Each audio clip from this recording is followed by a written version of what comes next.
Ursula von der Leyen եկել է, ես չհասկացա, $18 միլիոն, հա, դա տվել է այս արտահանման խնդիրները լուծելու համար, թե ինչ նպատակով, թե ժողովրդավարական արժեքների օրինակ զարգացման, կարծում եմ օրինակ, որ հետո մի երկու արկղ ծիրան տաներ ՀԱԳ-ին էլի օգնած կներ, որտեվ ամեն դեպքում այդ գումարներով ռուսական այդ սանկցիաների խնդիրներով չեն լուծում արտանողների, բայց ժողովրդավարության կոնտեքստում ուզում եմ մի բան ասել, այսքան տարի մենք Հայաստանում անկախ ավտորիտար է եղել, կիսը ավտորիտար մեր իշխանությունը Հայաստանում միշտ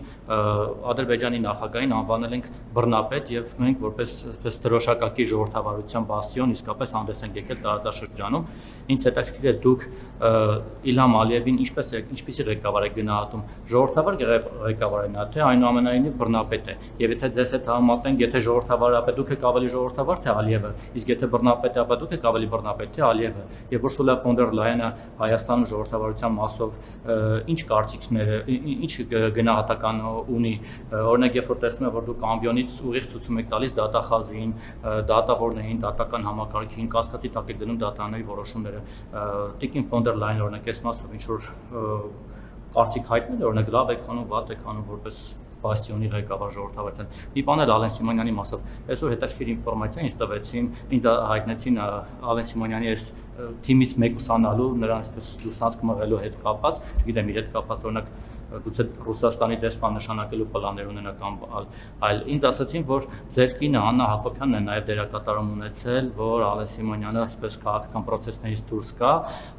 ինչ որ հարցով զայացած է եղել օրինակ հիմնադրամի հետ կապված, որ քննադատել է եւ այլն Սիմոնյանը եւ պայման է նաև ձեր արժեք դրել, որ Ալեն Սիմոնյանը պետք է անպայման հեռանա պաշտոնից եւ չպաշտոնավրի, հետաքրքիր է այդպեսի բան թե ոչ։ Աննա Հակոբյանը քաղաքական գործընթացներում որևէ մասնակցություն եւ դերակատարում չունի։ Ինչ վերաբերվում է ձեր առաջին հարցին, ես այլ երկրների ներքին հարցերը չեմ մեկնաբանում, ինչքանով եմ ես բռնապետ, ինչքանով ոչ, դրանից կարելի է հետեւություններ անել, այդ թվում ձեր տված հարցից եւ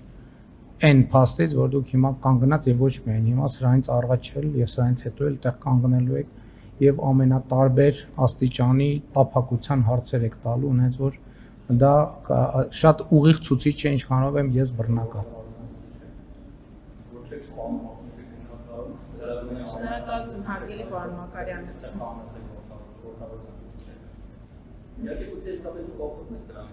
Պարոն Մակարյան, մեր մյուս լրագրողները նույնպես հարցեր ունեն։ Շնորհակալություն իրավաբաններին։